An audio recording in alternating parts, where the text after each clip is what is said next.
Welcome to Betting with the Bag. We are 2 days away from Christmas. It's Monday, December the 23rd. Happy Festivus, and for those of you that celebrate that, a Festivus for the rest of us. For those of you that acknowledge that holiday, which is December 23rd. I'm Ian Cameron. Great to be here, filling in for Jimmy the Bag. I'll be here twice this week, filling in on the Betting with the Bag morning show today as well as Thursday, as we'll take you through the days in sports betting in terms of NFL, college football bowls, NBA, college basketball, NHL. We have a little bit of all five of those taking place today. We have an NFL Monday Nighter, which is a big game in the NFC North. The Green Bay Packers and the Minnesota Vikings. Packers can clinch the division with a win tonight. We have an early afternoon college football bowl game. It's the Gasparilla Bowl. It's Marshall and UCF. It seems like the entire world is on one side in this game, including me. We'll get to that. We've got NBA. We've got college basketball. We have a huge NHL card today, the final day of NHL action before a 3-day Christmas break. NHL will be off till Friday after today. It is a big NHL slate. That's actually where we're going to start, because we're going to bring Teddy in at 11:25 a.m. Eastern time. We'll focus on the Monday Night Football game with Teddy. We'll talk about the bowl game today. NBA, college basketball with Teddy as well. Focus on that. And we'll also get some early looks toward NFL Week 17 from Teddy, as well as any additions he's made in terms of the college football bowl slate for the days and weeks ahead. So we got all of that coming up right here, right now. YouTube, by the way, I apologize. I want to get this chat open. Hopefully I can at some point during the show. YouTube's given me an issue right now in terms of crashing a little bit whenever I try to open it. So I can't see the chat right now. I apologize for that, but I welcome in everybody. I've got the chat open on my cell phone here, so I'm going to try to keep up with it. Matt Randall and crew, Raymond, Reese, Yanni, Walla Walla Dose, J Stone 9. Welcome in, guys. Everybody else that I didn't have the chance to read off your name, welcome in on this Monday. Let's get to it. Like I said, we're going to start with NHL because, again, we're going to have Teddy on. We're going to have Max on later. We're not talking NHL at all with any of them. We'll talk all the other sports with them at some point, but not NHL. This is our chance now in these 10 minutes to blast through this big NHL hockey card for this Monday, and that's exactly what we're going to do. So let's start now at the top of the board here. This is a early afternoon game to begin the card today. 2 p.m. Eastern. It is a special day game in Toronto. It is a Kids' Day type of deal that they've got going on. They like to acknowledge the youth, and basically, youth acknowledgement day, try to youth hockey, all of that. Is part of what the Leafs are doing today and having an early start afternoon game here on a Monday afternoon. They're hosting the Carolina Hurricanes. Toronto minus 120 to minus 125. Home favorites here. The total 6.5, pretty much across the board in this game here. Toronto Maple Leafs are dangerous when everybody's firing and everybody's playing well at the same time. That's exactly what you're seeing from the Toronto Maple Leafs right now. Everybody's playing well at the same time for this hockey team right now in their last few games, which were all victories against Detroit, against the Rangers, against Buffalo. You've got Mitch Marner, Austin Matthews, John Tavares, even William Nylander, who's been ridiculed and scorned at times for a guy that's not exactly lived up to his big payday. Well, they're all producing right now offensively for the Leafs, and when they're all going at once and playing well at once, you see how difficult this team can be to beat. And it's going to be certainly a challenge for Carolina. I actually bet against Carolina on Saturday. Florida was a plus 160 underdog in that game, and Carolina was coming off that incredibly successful long road trip through Western Canada, through Colorado, and they ended it with a win against the Avalanche. It's that predictable first game home. And they were flat as a pancake against the Panthers. It's essentially what happened. They lost Saturday night. Florida got it done as a big underdog. Carolina, it's always that, letdown situation, especially when you're off an excellent road trip like they were. You return home. You've got the distractions so close to Christmas time with family, trying to reconnect with your relatives, with your family right around Christmas time. Not an easy thing. And then to and then having to stay focused on the task at hand, playing hockey on the ice. Not an easy thing. Carolina couldn't overcome that little bit of a dubious spot that they had on Saturday. So I think they'll be better today. It's looking like we're going to have Frederik Andersen, and we're going to have former Toronto Maple Leaf James Reimer in net for this game. And normally Reimer's a guy I don't trust, but Reimer's playing really well. You look at James Reimer, his last few starts, it's not at all a surprise to me that Carolina would be looking to give him the nod here. He'll be fired up to play the Leafs, team he was with for many years. No question about that. So I'm looking at this as a situation where, he'll be fired up to play in this game.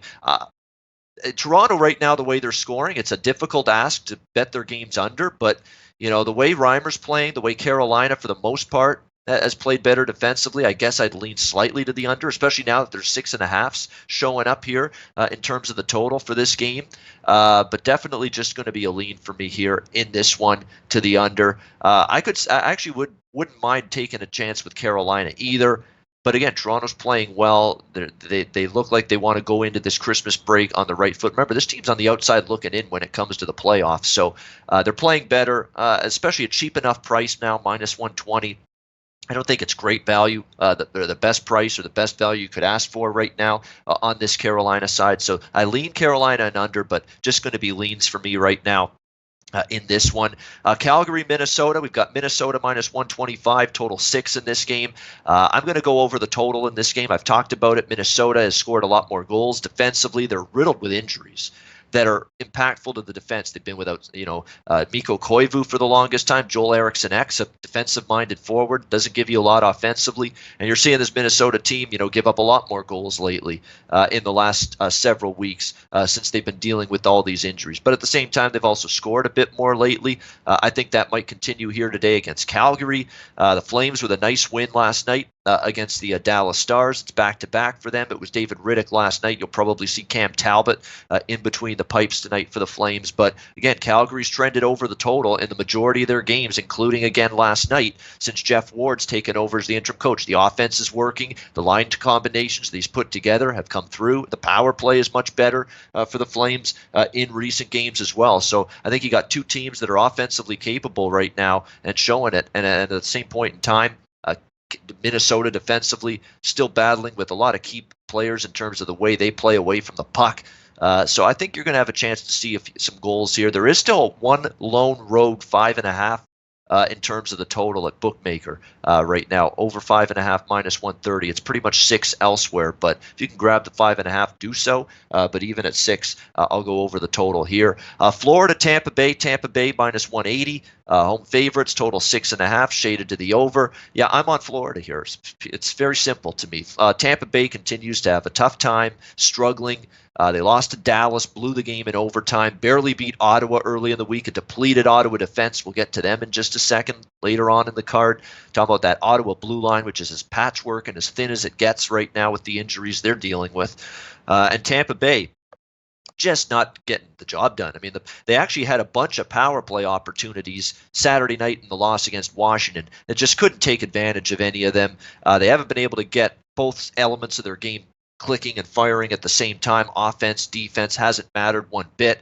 And Florida, again, Joe Quenneville changed his lines, really rejigged everything, and the results have been great in these games with the line changes. They crushed Ottawa. They beat up on Dallas. They beat Carolina in a back-to-back spot on Saturday. It's a Florida team that's thriving. It's a Tampa Bay team that's reeling. This is, to me, and again, this is a theme that I want to hit on a little bit here. Home teams in general, I'm a little skeptical backing them in this final game before the Christmas break. Home teams are the teams with the greater distractions, okay? That's all there is to it. They're close to family, close to relatives. They've got all kinds of stuff going down. You got to plan family dinners. You got to plan Christmas Day gatherings coming up the next 2 days. You got to worry about buying presents for the kids and all that stuff. And that all impacts players more when they're at home, close to home, than teams that are on the road and traveling and away from the family at this time of year. You do have to keep that in mind. It doesn't mean you blindly bet on all the road teams today. It doesn't. You've still got to do your due diligence. You've still got to do your handicap, game in, game out.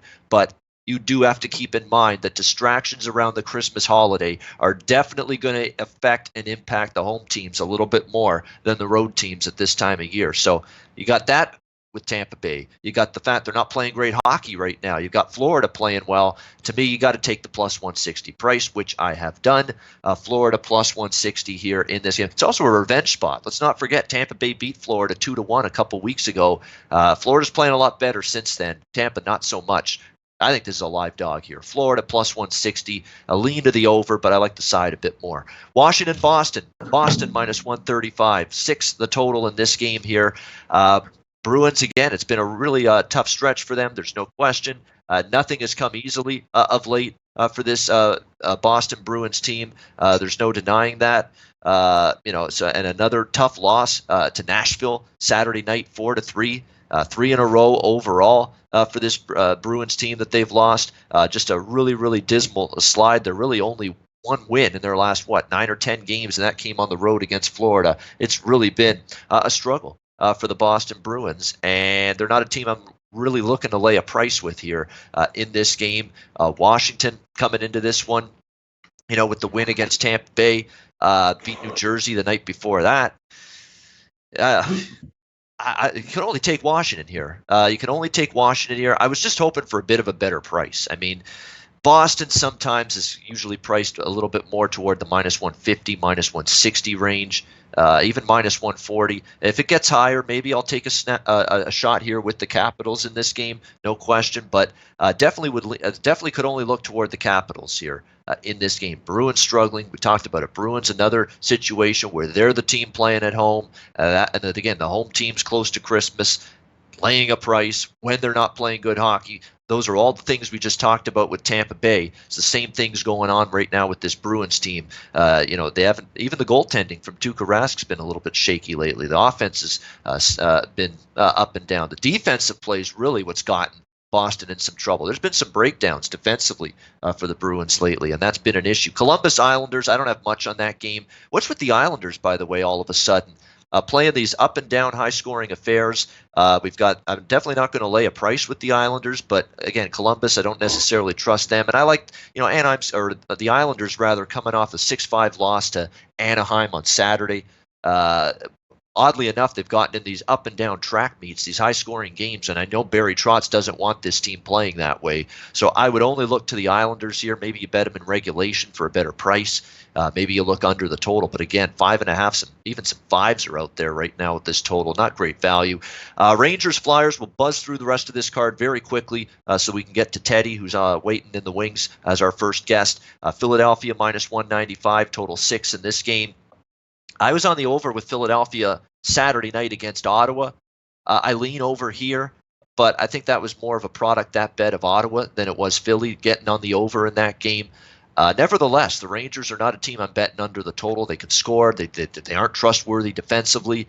They've got both of those things going right now. Zibanejad, since he's come back from injury, has been absolutely fantastic. So I would definitely lean to the over in that game. Buffalo, Ottawa, I have pulled the trigger on the over in this game. I've been riding Ottawa games over the total. They're depleted blue line with Ron Hainsey out, with Nikita Zaitsev out, Dylan DeMello out. They're giving up goals in bunches. They just can't defend very well. And they've also, had to deal with injuries to Craig Anderson and to Marcus Nilsson in net here for the Ottawa Senators. Anders Nilsson, I should say. Marcus Nilsson, isn't that old singer? Jesus Christ, getting my Nilssons mixed up. Anyway, Buffalo and Ottawa. Harry Nilsson is the old singer. Nevertheless, Buffalo and Ottawa. Ottawa over the total here is the way I'm going to go. Buffalo Sabres got Jack Eichel back on Saturday. That's definitely going to help them, particularly offensively. He's still got a personal point streak going, which has been unbelievable. I've been riding the Jack Eichel goal-scoring props, and that is also something I'm going to bet here. Jack Eichel to score. Jack Eichel to score against a depleted, struggling Ottawa defense. Great bet, in my opinion. But I also like this game over the total. Over 6, minus 116 at Pinnacle. There's over 6, minus 130 at Jazz as well.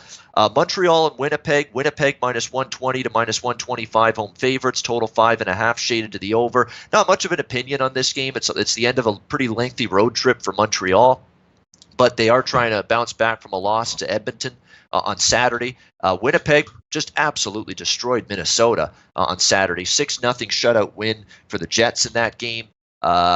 So I think both teams, I've got concerns about them, coming into this final game before Christmas. So I'm going to pass on Montreal, Winnipeg. Bryce Fidel asking me over 6.5 or 6, Ian, in the Buffalo Ottawa game. I'm assuming that's what the question is. Yes. If you can find a 6, better.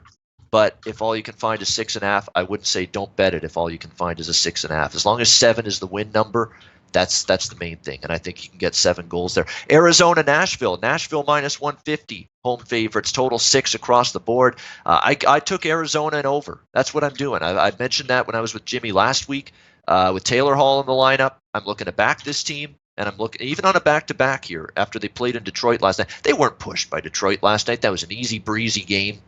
They won it easily, 5-2 going away. I don't think this is a fatigue situation for Arizona. I think they're still relatively fresh for second night of back-to-back. I like them at the underdog price, and I'm going to keep betting them over the total. They've gone over the total now, I believe, in 2 straight games with Taylor Hall there, 5-2, and then, of course, the big 8-5 game against Minnesota before that. Again, I think this is an improved offensive team, maybe a slight regression in the defense. You're dealing with Antti Ranta and Aiden Hill in net for Arizona, those 2 goalies with Darcy Kemper out indefinitely due to injury. So Arizona plus price over for me makes sense there. New Jersey, Chicago minus 160, total 6. As of right now, I haven't done anything with that game. Certainly another team where Chicago, it's difficult to bet them under with the absence of Calvin DeHaan, who's their best shutdown defenseman. But the question is, can New Jersey take advantage of it offensively? I'm not so sure. Lean over, but nothing official there. Colorado, Vegas. Vegas minus 125, total 6. Great game here. Avalanche and Golden Knights. Golden Knights beat San Jose. I was on Vegas last night. They got it done. Great job by Malcolm Subban. Enough with this nonsense that Malcolm Subban is a stiff and a sieve and can't get it done. He's been good lately, and he was good again last night for the Vegas Golden Knights in that win. They're playing better. They're at home. Colorado, though, at this price, there's no way I'm betting against them at this price. Although, what's happened the last couple games? Blew the third period lead to Carolina. Blew a third period lead to Chicago, of all teams, on Saturday night at home. What's happened here with Colorado? That's unlike them.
All right, looks like I'm taking over for Ian. We're having a little bit of technical difficulties, but that doesn't mean that the show is over. It means Teddy Covers has to take over. Good morning. It is just after 8:30 a.m. here in Las Vegas. I cannot finish up the rest of the NHL card for you. Can't do it. I apologize for that. But what I can do is talk about tonight's Monday Night Football game. I can talk about the bowl games, and I can talk about NBA for tonight. I apologize. I have no access to the chat right now. So I'm just going to talk for a little while. And hopefully we'll be able to share some decent information. You guys will be able to get something out of this morning's betting with the bag. So let's start. Let's start with Monday Night Football. The Vikings and the Packers. Right now, let me get the current numbers from my SBR live odds screen. And again, I know I talk about it on a regular basis, but honestly, the SBR live odds screen is something that you should have up all day, every day. It's free, and it gives you all the opportunity to see where's the money coming. Geez, I better make this bet right now. Oh, the money's coming in my direction. Hey, let's hold off. We'll wait until closer to kickoff or tip-off. It's a good page, and it doesn't cost anything. It's free. So I encourage you, again, the SBR Live Odds page is an excellent product. Right now, the Vikings, any 5.5 is the prevailing number, total of 47 against Green Bay for tonight. And I'm not playing the game. Let me start there. I'm not playing side. I'm not playing total. I don't have a great feel for this one. I'm not excited about betting Minnesota without Dalvin Cook. Dalvin Cook, I'm seeing doubtful. I don't think he's going to play. From all indications, Dalvin Cook's not likely to get in the ballgame. I'm not interested in backing Kirk Cousins in a big game against a good defense. Kirk Cousins is 0-8 on Monday Night Football, for what it's worth. This has not been his role. But when you talk about fading the Vikings at home and taking the points with Green Bay, I mean, this is not a short-term sample size. It's not a modest track record. It's quite simply the best track record in the NFL, and that's the Vikings against the spread at home under Zimmer, 32-15, 68%. That includes 4-1 against Green Bay. As a home favorite, 24-12, 67% against the spread. They've been really good in this role. And I do think that Minnesota is at least a little bit better than Green Bay. I think my numbers have them a 1-point favorite on a neutral field, which doesn't necessarily equate to a 5. I do have the Vikings with the strongest home field in the NFL. I give them 3.5. So my number here is 4.5. The market's ready at 5.5. So with all the strength for the Vikings at home, priced into the number. Worth noting, total-wise, Minnesota divisional home games, 16-2 to the under, last 18 tries. They've been pretty dominant at playing defense on this field. And Aaron Rodgers, over the last 6 weeks, he had a huge game against the Giants. In his other 5 games, he's averaging less than 180 yards, less than a touchdown per game. Aaron Rodgers has not put up monster numbers. Aaron Rodgers is stepping up against an elite defense. And make no mistake about it, Minnesota's defense is top-notch. It may not be the best defense in the NFL, but it's certainly top quartile. And Rodgers hasn't had a whole lot of success throwing the football around. So maybe I lean under in this ball game. To me, obviously, when you talk about a total in this range, Minnesota's track record, Rodgers' current struggles, that's probably the way I would look. But it's easy enough to expect a shootout tonight. It's easy enough to expect these offenses to move up and down the field a little bit. We're not talking about second-tier offenses. So lean under. I'm not going to get to the window. Side, I don't even have a lean on this ball. I guess I would lean Minnesota, but not. The price isn't right for the Vikings. So for me, it's a fairly easy pass for Monday Night Football. Lean under. Slightest of leans to the Vikings, but not one that I'm really that close to getting to the betting window with. I wish you all the luck in the world if you bet it tonight. I'm not going to get involved. So for whatever that's worth. So that's Monday Night Football. Let's talk about the bowl game today. And I talked about this one, and of course this one's going to kick off at 11:30 here on the left coast. That's 2:30 for you back east. We have Marshall in Central Florida. And I made a pretty big bet on Marshall at plus 17.5. The number's gone. The number's been gone for a couple of days. Even if look, I don't want UCF in this game. And the concept is very simple. 2 years ago and last year, UCF with huge games. Huge bowl games. You play Auburn one year, you play LSU the next. Both of them tight, intense. Hey, we can step up to the SEC, et cetera, type of contest. Meaningful bowl games for a program like UCF.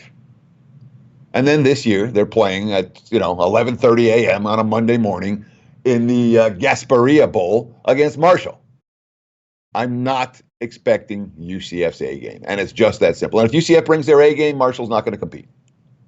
If UCF plays as well as they did against Auburn and LSU the last two bowls, Marshall's going to be done. But I don't know that we're going to get that level of effort. I really don't. I think it's going to be very hard for UCF to play an A game today. Marshall's a decent defensive team. I don't think they're going to get blown off the field. So I took the points. And again, at plus 15 right now, not a great number. You've missed the best of it. I still don't want to lay it with the favorite. Even at the current number, it's dog or pass. I mean, total sitting at 59 and a half. I do think there's some correlation here. Marshall's not likely to be winning and competing games against UCF if UCF gets in the 40s. You know what I mean? The Thundering Herd don't have that kind of offense. So I do think there's at least a modest correlation between Marshall and the under in this ballgame. And that'd be the way I would look if I was looking to string the two together. Marshall correlates with under, and Marshall is in my pocket, albeit at a better number than the current number that we currently have. The information I have on our good friend Ian Cameron Babano, his power just went out. Oops. Merry Christmas. So we're not likely to have him back on the show, which means I'm going to hold the fort for a little while and do the best that I can, given the circumstances. And let's shift over to the NBA. And again, I apologize. I don't have the chat open in front of me, so I can't respond to your questions right now. And I'd rather keep talking than spend 3 minutes getting the link and open up the chat. Not 3 minutes, but you know what I mean? I got to keep focused on the task at hand. Otherwise, we lose everybody while Teddy fumbles around. So I appreciate that, and I apologize again for the technical difficulties, but it does not look like we're going to have Ian back on the show, which means I'm going to take over for at least a little while.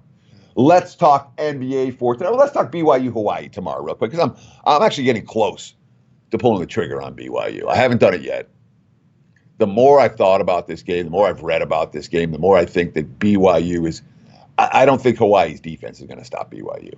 And that's what it comes down to more than anything else. If you ask me which of the two teams is capable of getting stops, I'm going to call BYU over Hawaii.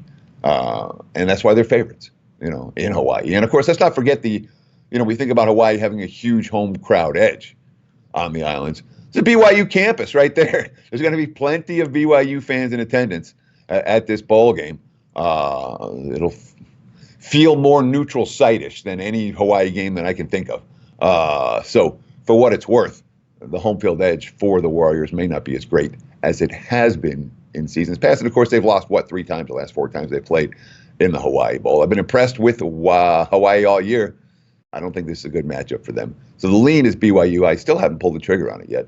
But I wouldn't be shocked at all if I do before kickoff.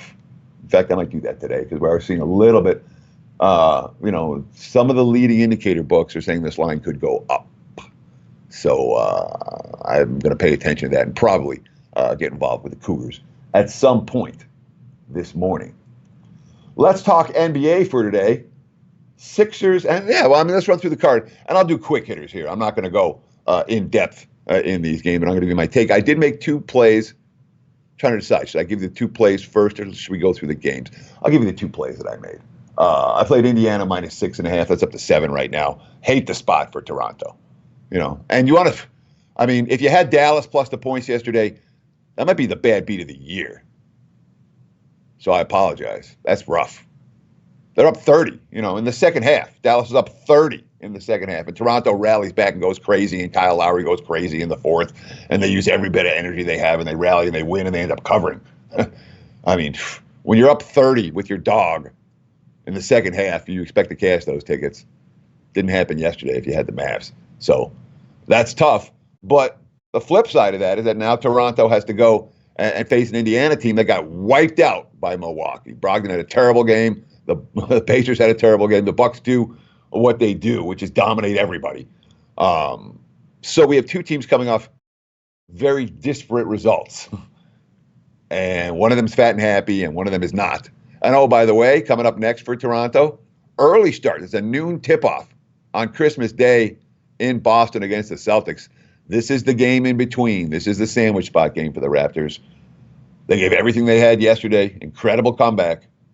I don't think they bring it tonight. Give me Indiana minus the points. Again, 6.5 is what I got, even at 7 right now. I have no issues whatsoever laying the price with the Pacers against a Raptors team that I think is going to have a hard time showing up today. And the other one I took, and this one, I mean, the money's coming for Orlando. Knock yourself out. You can lay points with the Magic. The Bulls are 7-0. Their last 7 tries as dogs. They're cashing tickets. And I don't know if you remember at the beginning, October and November when Chicago was struggling, I'm like, at some point, this team's going to find it. Right now, the Bulls are an every game team. And the Magic coming off a disastrous road trip. They've been disastrous at home. They've covered 4 spreads and 15 tries at home this year. 14 tries, sorry. 4-9-1 ATS. They're not a team I trust as chalk. And they're certainly not a team that I trust. I understand the Bulls have had problems closing out games. Well, now they got back-to-back wins. They closed out games. Orlando's having a problem closing out games. And I haven't seen them solve that problem yet. So I took +5 with Chicago. I thought that line was a bargain. The only other one that I really thought about today, I thought about the Spurs. And then they were +1 at Memphis. And I decided in 2 different ways to do. Number one, the line went the other way. The line moved towards San Antonio. I didn't want to get the worst of the number in that one. And number 2, I understand that it's a Spurs team that we're used to being like, okay, there's a flip. They're going to turn a switch on. Something right is going to happen in San Antonio. Pop's not a clown. They just had issues. Maybe, and for every step forward the Spurs have taken, they rallied back against the Nets. What was it, last Thursday night? Impressive game. Played good basketball. Second half, they played great basketball. They really brought it on both ends. It's as good as I've seen the Spurs play. But that's what they're doing. They're playing 24 minutes. Sometimes they play 36 minutes. Rare that I've seen 4 good quarters of basketball out of the Spurs this season. And the Grizzlies, so I was, and then they had the awful game against the Clips. I'm like, this is it's a bounce back spot for the Spurs. They are playing better basketball. So is Memphis, though. When you talk about the bottom feeders in the NBA and how to fade them, all of a sudden the Knicks are playing good ball. The Bulls have played better ball. The Grizzlies have been moneymakers in recent weeks. Charlotte's been moneymakers in recent weeks. So the bottom feeders haven't been bottom feeding necessarily, not as a group. And Memphis in particular, they've impressed me on a number of occasions. I like the way. I like the energy they're bringing every night. And I didn't get there with San Antonio, bottom line, with that one. So that's the 3 that I was interested in the NBA tonight. I pulled the trigger on 2. I did not pull the trigger on the 3rd. And let's go through some of the games. We'll talk about the Sixers and the Pistons. Boy, it's hard to know what to do with Detroit. And it's hard for me to make a recommendation on Detroit right now when you look at the injury situation for tonight. I know I don't want the market's move on Griffin and Drummond. The key to the Pistons is Derrick Rose. All right, know that. All right. And Rose missed the game against the Bulls. He was a late scratch against the Bulls. They got smacked around in that ball game. He's listed as questionable for today, along with Luke Kennard, along with Blake Griffin. Of course, Embiid is a question for Philly. So this is one of those games you really got to be in the last hour before tip-off. I don't want Detroit without Rose, and we all know what happens to the Sixers when Embiid doesn't play. So those are 2 injuries worth noting. And pace-wise, again, total here is 215 and a half. Without Embiid in the lineup, it's a Sixers team that you can score points in the paint against. Certainly correlates, at least modestly, with the over if Embiid doesn't play. I talked about Toronto, Indiana. I talked about Chicago, Orlando. Let's talk about the Knicks. Anyone ready to lay 4 points with the Knicks tonight? They came back to earth over the weekend, obviously. The Knicks have played. They had 2 step-up-in-class games right before Fizdale got fired, and they got smacked around in both of them. And now Mike Miller takes over. They play better, and they play 2 step-up-in-class games, and they get annihilated in both of those games. I took a shot with the Heat on Friday against the Knicks. With the Knicks on Friday against the Heat. I wish I would have taken a shot with the Heat on Friday against the Knicks because that would have been a winner instead of a wrong side loser that was pretty much dead at the end of one quarter. But the Knicks had a rough weekend. Now they're stepping back down in class against a Wizards team that's not playing a whole lot of defense. You can certainly understand the Knicks' money Are we ready to lay 4 with the Knicks off off those Bruins? And I'll give the Wizards credit. You know what I mean? For a bad bottom feeder team, they're playing with energy. They're giving fight. And Washington could fill it up. They can't play a lick of defense. They can certainly fill up the hoop. And at times that's been a problem for the Knicks this year. So I had a modest lean towards the Knicks, saying let's bet on the Knicks right now, post-coaching change. But that's a modest lean. I wasn't really that close to pulling the trigger. And the market's been all over the Knicks so far today. That line's bet up. That was sitting at it's as low as pick 'em at the open at 2 this morning. Now we're looking at 4s, even 4.5s popping up. So I'm not going to get there with the Knicks as the price goes higher, although I have no interest in the Washington side. Atlanta and Cleveland. This is an interesting game. Atlanta gets John Collins back. I mean, the Hawks have had such a bad run. Their defensive stats are really atrocious, although Cleveland's aren't all that much better. Assist to turnover ratio, the Cavs have allowed 3-1, almost close to 3-1 in the last 5 games. Those are pretty numbers. Back-to-back wins for Cleveland. That's something they haven't done. Now they have to win 3 in a row. Not with the defense they're playing. The Cavs are another team that I think at some point this season there may well be a nice run for Cleveland. I don't know if I'm ready to lay points to them tonight. That's the way I'd look. But I'm not going to get there. I'm not close to getting there. Utah and Miami. I'm not stepping in front of the Heat at home. And for so long, Miami didn't have that home court edge. It's been there all year this year. They're getting off to fast starts. They're closing out games really well. I think they're good enough to do better than Utah. But at the same time, we've seen this Jazz team over the last really 10 days or 2 weeks. Utah was on a strong on my bet against list. They're not there anymore. It was the Orlando game where they actually, when they rallied from behind against the Magic, and they closed out that game with a 19-5 run to win and cover in the closing seconds. They got something from that. This has been a team that's been struggling to close out games, struggling offensively. And when Bogdanovic is hitting, and when Mitchell is going, and the low post defense Gobert is playing right now, Utah has gotten a good, that one win has pushed their momentum forward. I'm not looking to fade them in this game, not even close. So it's a clear pass for me. I talked Spurs, Memphis already. Let's talk Denver, Phoenix. Ayton's going to be out for the Suns tonight. Phoenix is in a world of hurt right now. A lot of things have gone wrong. What's the status on Rubio? I heard the last I heard was that he's questionable. He's sick. I know I don't want the Suns without Rubio. Phoenix is going through a rough time right now. They had a real nice start to the season. That's come and gone, and they're finding ways to lose. I know I don't want Phoenix. The question is, do you want Denver on the second of back-to-backs after they annihilated the Lakers yesterday? And I don't know that that's the optimal spot for the Nuggets, especially with, the money's not 3.5, 217.5. Worth noting that the Nuggets dominated that game last night. They didn't get a double-double from the Joker, and Murray was a non-factor on the offensive end. So if I'm playing that game, I would lay the points with Denver on the road. I don't like the way Phoenix is playing right now. I don't like the smell of that team right now. They're not that initial flurry from Phoenix. Remember, they 9-1 ATS to open the season. It's been fading them since. They're making pretty good money. Houston, Sacramento. I don't have a strong.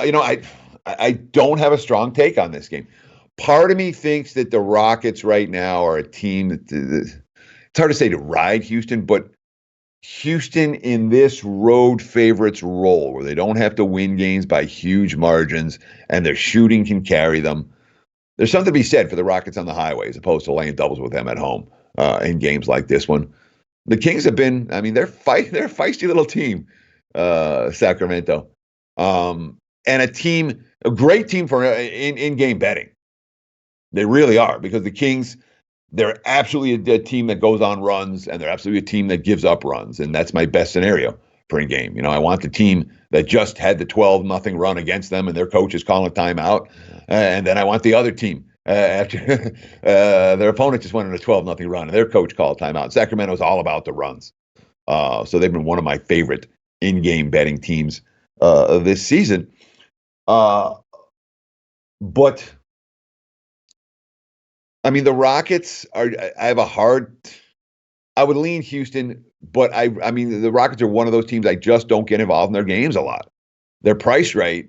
I don't like stepping in front of them, and they're not they're not a value team to back. So the lean is Houston. It's nothing I've been even close with. Obviously, New Orleans and Portland. This one seems cheap, doesn't it? It does seem cheap. It seems really cheap, and I'm baffled. I'm a little bit baffled why, but the Blazers were cheap last time. Was that against Sacramento, and they blew them out. Portland's bet on right now. Whiteside. We talk about Melo. No, it's Hassan Whiteside, who's all every game wasn't there for Whiteside. Bring it sometimes, other games not so much. And he's like, Stotts wants me to lead the league in blocks, and I'm bringing it. And I think I'm the best low post defender in the league.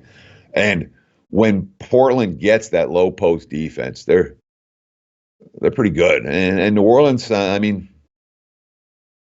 I'm surprised at the market support for New Orleans in general. They've not been a particularly good team, as you well know. Not from a betting standpoint, not from a defense standpoint, not from a momentum standpoint, and yet the markets haven't crashed on the Pelicans. And this line smells bad. It smells bad enough that even though Portland's cheap, I didn't get involved.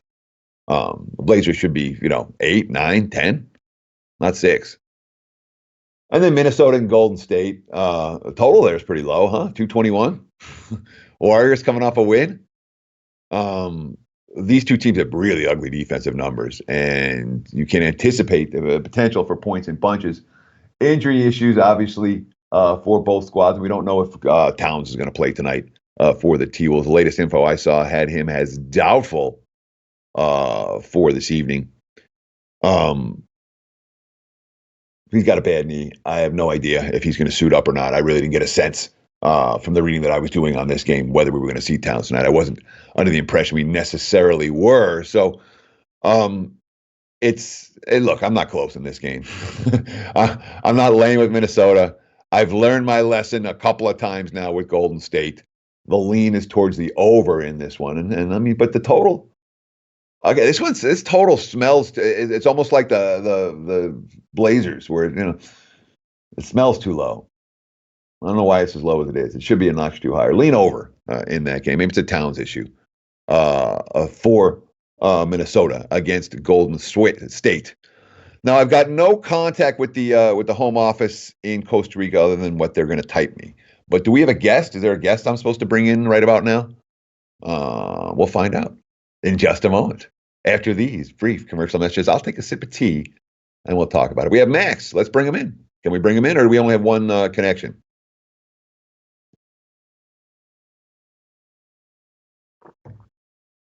All right, he'll be in just a second. Now, I have no idea what Max is supposed to talk about, so he's going to have to tell me what he's supposed to. Maxwell's smart,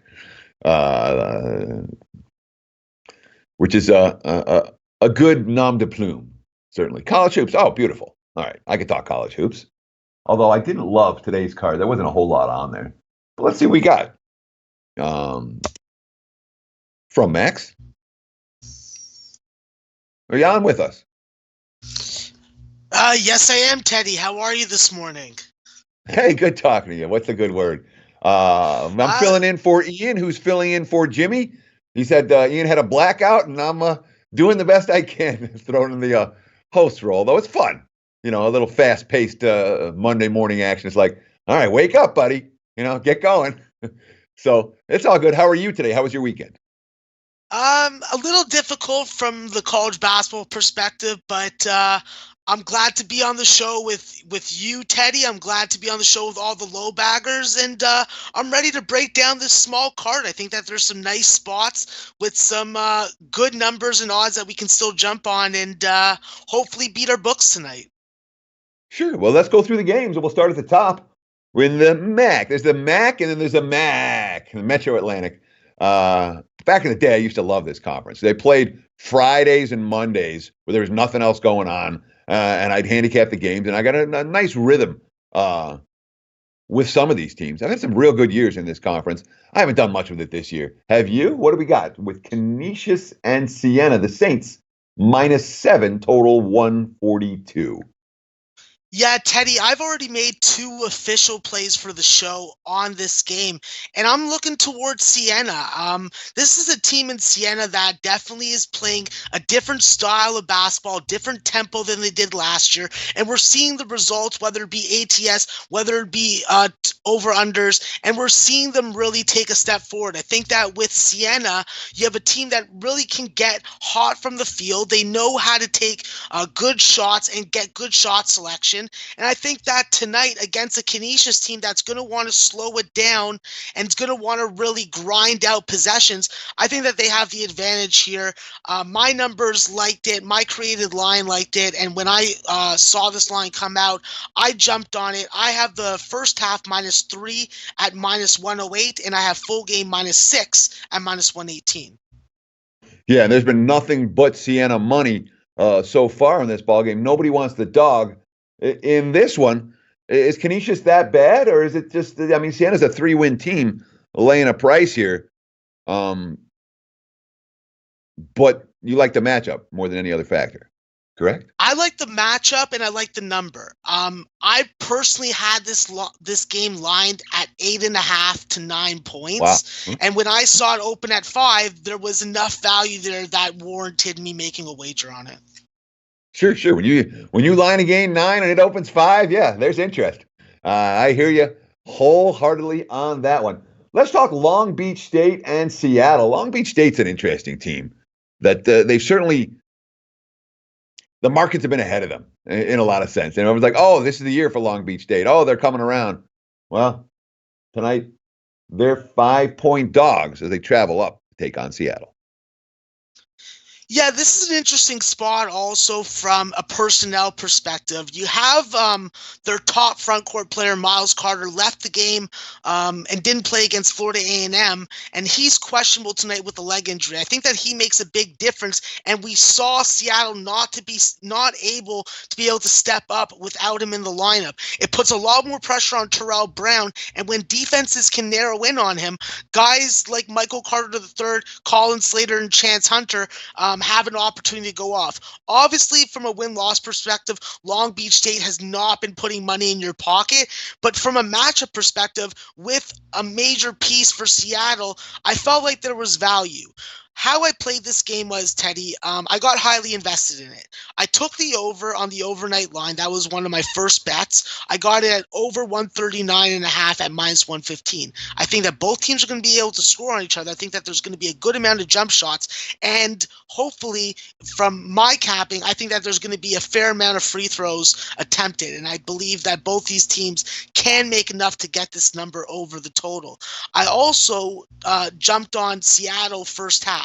The reason why I'm playing Seattle first half is I want to see Long Beach State for 20 minutes continue what they did against Utah Valley, where they led wire to wire and were able to really squash that poor home performance that they had in their previous game. I think that with the jump shot and the comeback ability that Long Beach State has shown, even though they haven't been able to do it fully in games from an ATS perspective, I think in this matchup, Long Beach State, which I got at 5.5, and I paid for the half point, which I don't advise on a normal basis at -115, it's playing a number that made sense to me and made official for the show.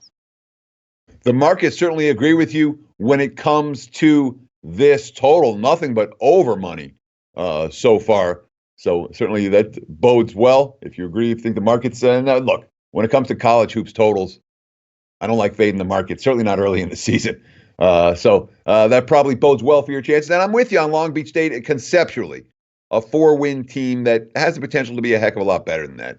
No argument with taking plus 5.5 in this what do we call it, Christmas Eve road tilt. And speaking of Christmas Eve, it's Christmas Eve right here at SBR. I'm Ted Savransky. Teddy covers, joined by Maxwell. Teddy and Max breaking down college hoops for you on a Monday morning, pre-Christmas Eve. There is no show tomorrow. There is no show on Wednesday. We will be back right here on Thursday doing it all over again. So just set up the week for you. So for right now, I got to wish you, well, we'll do it at the end of the show. We'll wish you Merry Christmas and all that kind of stuff. You know how it is, low baggers. We'll get there. Settle down. We'll start now with Georgia Southern and Georgia. And Georgia's only 8.5 in this ball game. Total 160. We got a shootout expected this evening. And we have a dog that the markets are saying can hang around in this one for a long, long time. Yeah, Teddy, I'm agreeing with you there, and I'm agreeing with the market. I think that with this Georgia Southern team, we've seen them really be able to grind out wins versus certain kinds of opponents, whether it be a slow down pace type of opponent like Texas State or a team like Auburn that would like to get up and down the floor on you. I think that with this Georgia Southern team and Quan Jackson and Ike Smith, you have two standout offensive pieces that can get you points. The question is what Georgia Southern going to be able to do on defense, because let's be honest, they are one of the worst teams in mid-major basketball when it comes to defense, whether it be field goal percentage, whether it be defensive rebounding, and that's something that the University of Georgia can take advantage of. It really comes down to what kind of performance you're going to get from Anthony Edwards, and I've seen him play very well. I've seen him look like a number 2 pick, but I've also seen him struggle when defenses are able to narrow in and they're able to close out without fouling. Keep him out of the paint, stop him from penetrating. I think that you have a better shot of staying in this game early and full game. The way that I played this was I had my numbers really favored Georgia Southern on the first half plus 4.5, and then not as much full game, but a big enough edge that it was worth making a play. I think that Georgia Southern is able to stay in this game, hang around, and with Georgia coming off such an impressive win against SMU coming in overtime, I think that maybe this game doesn't have that kind of intensity, and at least we can get the first half cashed. Yeah, is this one of those like little brother versus big brother, and the little brother's going to give everything they have, and the big brother doesn't really give two hoots? Because sometimes you find those spots in college hoops. Oftentimes you find them. Then every once in a while you run into a Michigan State against Eastern, and Michigan, and the little brother can't do a whole lot. The betting markets and the point spread are saying this little brother can hang around for a long time. And certainly your first half play says you think they can hang around for at least the first 20 minutes, right? Absolutely, Teddy. I will say this. This is probably the little brother that wants to let the big brother know that he actually exists. These two teams have never played each other, but I do see a motivation aspect for Georgia Southern being like, listen, we've played very good in the Sun Belt. We've done some things. Now we want some respect from Big Bad Georgia. And I think that they have a good advantage tonight just from that perspective and motivation. Well, we know how players look at the lines now. We know how they're looking at the scores, and I'm sure that these Georgia Southern Eagles want to get some tonight. You talked about SMU just a moment ago. SMU is in play this evening, and they're taking money as home favorites against Georgia State. You have Georgia Southern, Georgia, and Georgia State all playing this evening. SMU now up to 9. I'm seeing 9.5 starting to pop up here in Las Vegas. Total 143.5 in that contest. You got to take on the Mustangs against the Panthers. Yeah, Teddy, I'm a volume player, so sometimes it's very rewarding, and sometimes it literally makes me want to freaking jump out this 11-story window. But today, with this SMU game, I'm tripling up once again. This is from a number line perspective. First off, with SMU, what do they do well? They get on the glass, they get on the offensive glass, and they make free throws. I like a team that makes free throws when I'm looking to get on the over, and that's one of my plays. I'm on the over 143 at minus 105 on SMU and Georgia State. With Georgia State, you have the Detroit University transfer Corey Allen really taking control of this offense and giving Kane Williams another complementary scoring piece that you can depend on a game-to-game basis. But with SMU, the addition of Kendrick Davis has just changed the outlook on this team from my perspective. With him and Tyson Jolly in the backcourt and the ferocious front court with Ethan Chargos, Farron Hunt, and my guy from Toronto, Ontario, Isaiah Mike, it's just a very potent offensive lineup that can beat you inside, they can beat you outside. They play good defense. They do the fundamental and the things that you should do well easily. And a team that I'm going to be laying points with, I want to know that if this game is close to either losing the spread or winning the spread, I want to know that this team can make free throws. One of the best parts of Georgia State's defense is the three-point defense, and I don't think that's going to really come into play tonight. SMU's not a kind of team that's going to hang out on the three-point line. Last year with Jamal McMurray, you saw a lot more volume three-point shooting. I think that they're going to take advantage inside. They're going to go inside often, and they're going to win in a defensive, grinded out game that both teams are able to still get enough points to get over. I had this line around 148, 149. When I saw it 143, the 2.5 point edge that I try and go by existed, and therefore it was a play that I want to make official for the show. From a side perspective, I expect SMU to come out angry. They blew a game in Georgia. They should have had the win. It was a real entertaining game. They did cover for their backers, but I do think tonight at home versus Georgia State, they take advantage of an opponent that probably hasn't seen what they do well offensively and defensively this year. The last game on the regular card tonight in college hoops, we of course have a tournament in Hawaii to talk about as well. But the last game on the regular card, we'll call this your late night bailout West Coast special. That'd be the San Francisco Dons traveling to Fresno State to take on the Bulldogs. And San Fran has been a bad point spread team, flat out. What have they covered? Twice in their last 8 games, and they failed minus 13.5, minus 1, minus 4.5, minus 19.5, minus 11. Didn't get the money in any of those contests, as well as a dog at Stanford. Tonight they're laying on the road against the Fresno State Bulldogs. What do you make of this one? Can the Dons be laying on the highway? Listen, I took the Dons on the money line, Teddy. I think that with the Dons, you have a good foundation of offensive weapons, whether it be 7-footer Jimbo Lull, whether it be Charles Minlend or James Bouye in the backcourt.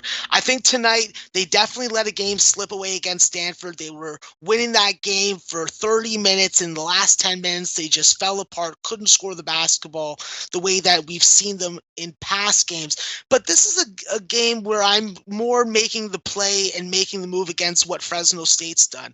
Listen, beating Cal Poly and IUPUI is great for the confidence, but from a perspective of comparable opponents, it doesn't really add up. I think that with Fresno State and not having Noah Blackwell in the lineup and not having your point guard, I think that's going to come into play eventually. I think tonight, with the pace that the Dons play, Fresno's going to have to really focus on slowing them down. The way that I saw this game was I saw the fade value or the bet against value in Fresno State full game, but my numbers do like the first half of Fresno State. I haven't made the first half official. I'm going to work on it a little more throughout the afternoon, but San Francisco money line is a play that I made overnight, and that's at minus 116. So we'll see if I'm on the right side. Sometimes I'm not, sometimes I am, Teddy. Well, when you're a volume player, that's pretty much inevitable. But I appreciate your takes, strong takes across the board here in college hoops from Maxwell Sport. Of course, you're watching Betting with the Bag. Jimmy is away, and Ian lost his power. So you got me hosting. Unfortunately, I'm not in any position to do anything with the comments right now, so I apologize for not getting the questions from the chat today.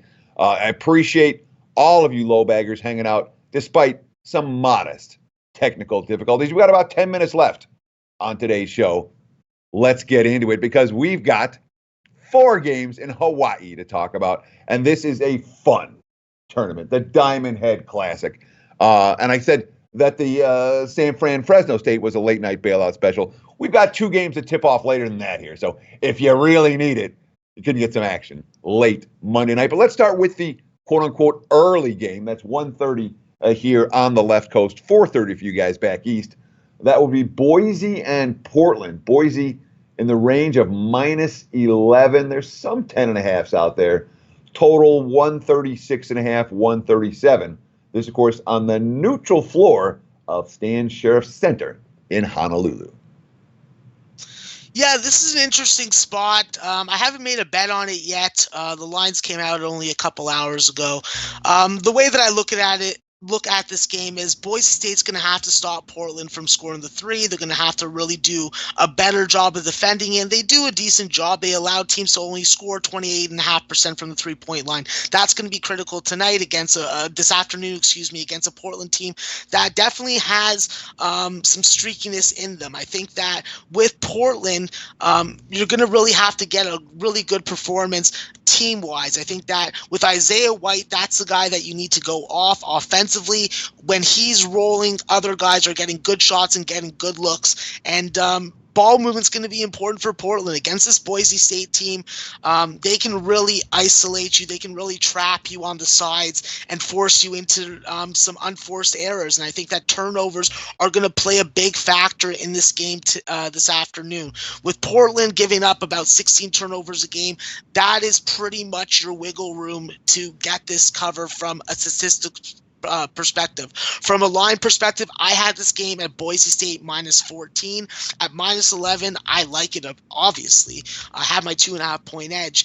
But I do like Portland in the first half. I think that Portland can hang around in the first half. I do think that Boise, with the ability of Derek Alston, who I hate his guts, I won't go into that, Teddy, but I do think that Boise State in the end is able to power through. And if it comes down to free throws, I do have a little more confidence in them at 74% as a team. So looking at Boise full game, looking at Portland first half, but nothing official for the show at this time. And it feels like the Mountain West is up this year. It feels like, that the good teams in the Mountain West are going to make you money. Certainly Utah State, San Diego State have already done that. New Mexico shows signs. Where's Boise on that pantheon? Are they the next team after the top three? I think that sorry, Teddy, for interrupting you first off. I do think that Boise is getting some additions to the lineup through transfers. Abu Kigab, I'm sorry if I butchered that name. He's a transfer coming in. And he's going to actually be a ferocious player in the front court. I look for him to make a real impact and most likely start. But I do think that Boise is going to really be their future is determined based on the health of Derek Alston and then the performance of him. We've seen him raise his point per game average 7 points from last year. And I think that he is the type of player that is a hard matchup for a team like San Diego State and Utah State from athletic and scoring perspective. I think that Boise State's going to be able to surprise teams in the conference play, and they're going to have value as an underdog because they're going to be an underdog on pretty much all their road games versus the top five. I like Boise State, Teddy. I think that we're going to be able to find value on them in January. That's nice stuff. And that's a team that I, too, have, I'm not going to say circled, but we'll be paying attention to Boise State in January. I'm with you 100%. You say pay a little bit of attention to them tonight, but not in the first half. So the only game I came close to making a move on today was Houston and college hoops. The next game we're going to talk about in Hawaii. Houston, right now, they're 6.5, 7 against Georgia Tech. And I thought we had a little bit of bet on, a little bit of bet against here.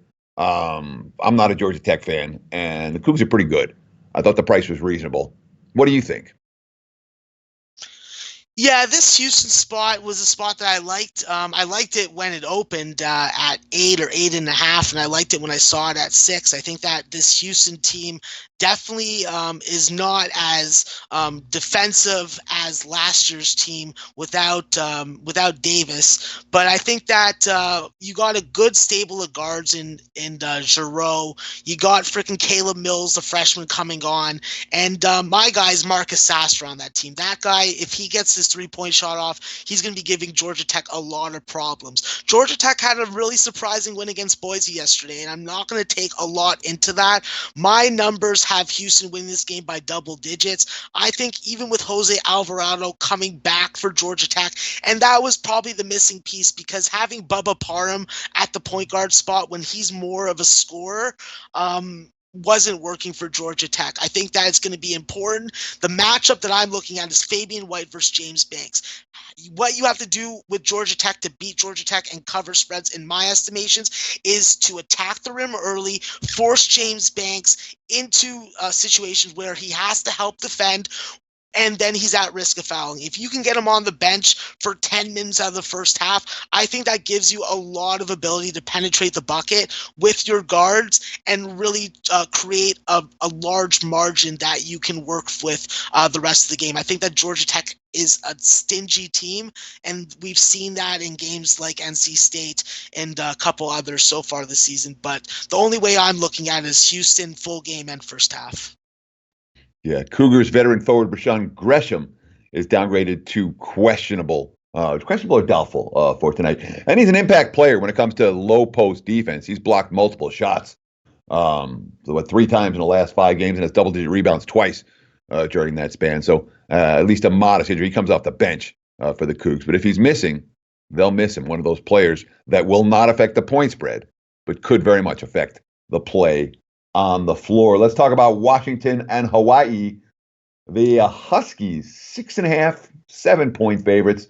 Total here, 144. You can find a half-point better or a half-point worse, depending on whether you want an over or an under. But you can bet over 143.5 right now. You can bet under 144.5 right now. You got to take on the home team in this tournament, coming off, I don't know, not one of their best efforts last night. Well, it was definitely a good enough effort to get the win, Teddy.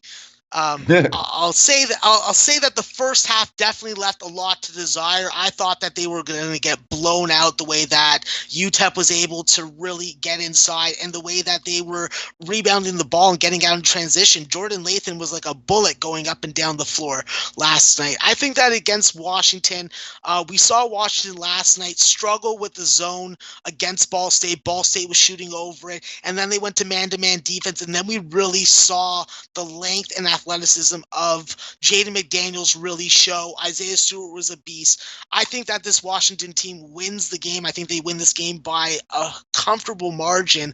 Unfortunately, I've missed the best of the number on the total and on the side, and I'm probably going to have to hold out and wait to play this game live. Hope that Hawaii gets a couple buckets early and then jump on Washington at a discounted price. But my leans and my numbers favor Washington heavily. And I mean, with the Washington Huskies, the teams that don't see that defense tend to have a very difficult time preparing for that defense. The modification of Jim Boeheim's old matchup zone in Seattle, has created a lot of problems for, and that's one of the reasons why the Huskies have been as good as they have been ATS in these non-conference games. The defense that's giving opposing teams fits the first time they see it. One last game to talk about, and this is actually the only college basketball game that goes on Christmas Eve. Well, officially, it's going to tip off at 1:30 a.m. in the morning on Christmas Eve for you guys back east. This is the true late-night bailout special. That, of course, Ball State and UTEP. And UTEP, I mean, you want to talk about a tough spot, all right? They played back-to-back games last week in their own tournament. And they went to Houston and lost there over the weekend. And they flew out to Hawaii. Looked like they were going to do just fine last night. Then obviously got run out in the second half of that ball game. Now they got to play again. They've literally playing 5 games in, an 8-day span? That's a lot in college hoops. UTEP have anything left tonight? Listen, it seems like a similar spot to what happened with UC Irvine in that game against Illinois Chicago. Similar spot where there's lots of travel, maybe a couple too many games in a period of time. And I think tonight is the same kind of situation to me. I think that I'm looking at Ball State. I haven't got to the window on it yet from a total perspective or a side perspective, but Ball State definitely showed that they could play a little bit last night. I think that obviously when you're playing a tier and quality of opponent like Washington, eventually you're going to succumb to the talent differential. But I think that with Taj Teague and Kahid Alamin's son, Ishmael Alameen. I think that you have two really nice offensive pieces that can give you different things. You got Alameen that's going to give you length. He's going to drive to the bucket. He's going to hit the three-point shot. And when he's on point, Ball State's able to take care of business. And Taji Teague, this is a guy that's going to give you a double-double every game. He's going to stay on the floor. He's going to be able to play with fouls. He's one of the rare players in Division I that is able to stay and has the trust of his coach to stay on the floor with 2 fouls in the first half. From a talent perspective and from on paper perspective, UTEP should win this game handily. I'm not ready to make a play on it. I agree with you, Teddy. I think that we have to be a little weary of what they've done recently and what the travel spot is, and also the line. We have to look at the lines. We have to separate the team and the odds. When I lined this game, I believe that UTEP was going to be a 5-point favorite. From a line perspective, UTEP is the play. But I haven't got to the window yet. That's all I can say on that game. Yeah, I think it'd be a tough spot. And real quick, I don't know if you worked on the extra game at all. Dayton and Grambling. Dayton's minus 26 coming off that loss to the Buffs. The total 148, 149. You got anything on this one real quick? Yeah, absolutely, Teddy. I played the under in this game. I got under 150. It's a spot that I'm a little hesitant about, but how I'm looking at it like this. Colorado and Dayton, that was a detrimental game for Dayton's confidence and national resume. Everybody was watching, whatever. I think that Dayton wouldn't have gone over in that game if it hadn't gone to overtime. I think that with Grambling State, we do look at the stats and we do see a team that shoots 46%. They hit a good amount of threes. They make over 70% of their free throws. But I do think that Dayton's defense is going to come to play today. I think that you're going to get good offense, but in situations versus opponents like this so far this season, for my estimations, this is a game that's going to stay under 150. I had this game lined about 143, 144. Value there from a line perspective. It is moving up and down. It did move down to 147. It is going back up. I'm going to stick with my under, and I do have a lean towards Dayton in the first half. I just want to see if that number goes down. I would like to get 12 to 13 points if possible. All right, low baggers. It's official play time. You've already gotten my selections for today. I got down on Marshall plus 17.5. I wouldn't talk you out of Marshall even at the current number. I think they're live in that ball game. That's in College Bowl action for today. In the NBA for tonight, I played the Bulls plus the 5. I played the Pacers minus the 6.5. Wouldn't argue with anyone, even if you wanted to lay 7 with Indiana. That's the prevailing number. Why don't you recap your official plays, Max, and let everyone know how they can get a hold of you as well. Yeah, absolutely, Teddy. Well, you can find me at Maxwell Smart 420 on Twitter. You can also find me on the live line tonight at 7:15 p.m. Eastern for Monday Night Football and some college basketball in-play betting. You know what? We're led by the Sportsbook CEO. We got Flash coming in, and we got Antel and myself. So it'll be a real fun show. We'll make you laugh. We'll make you some money. And my official picks, Teddy, are SMU first half -4, -110.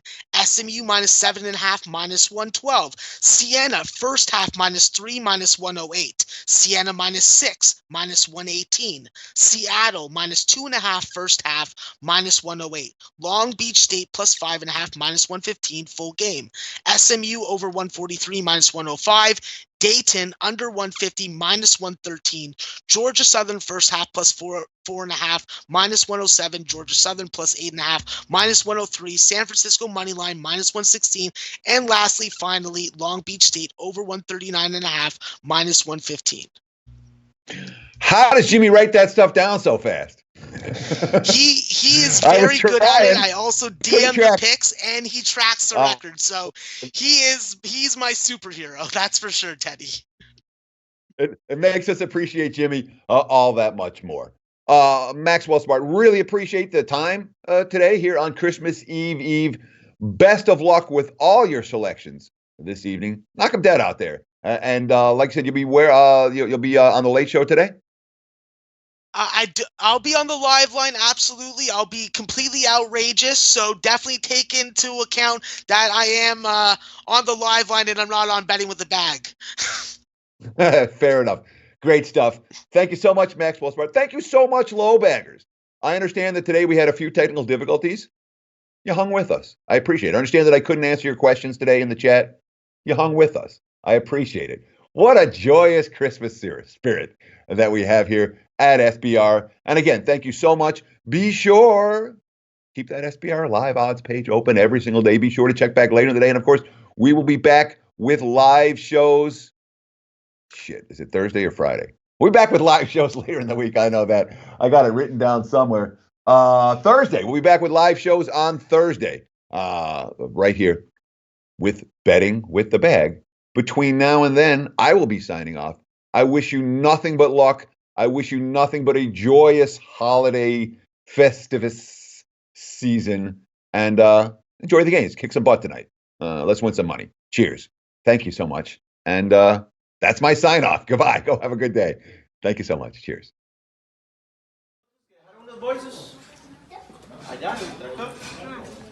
Leche, hey, Los Bookmakers.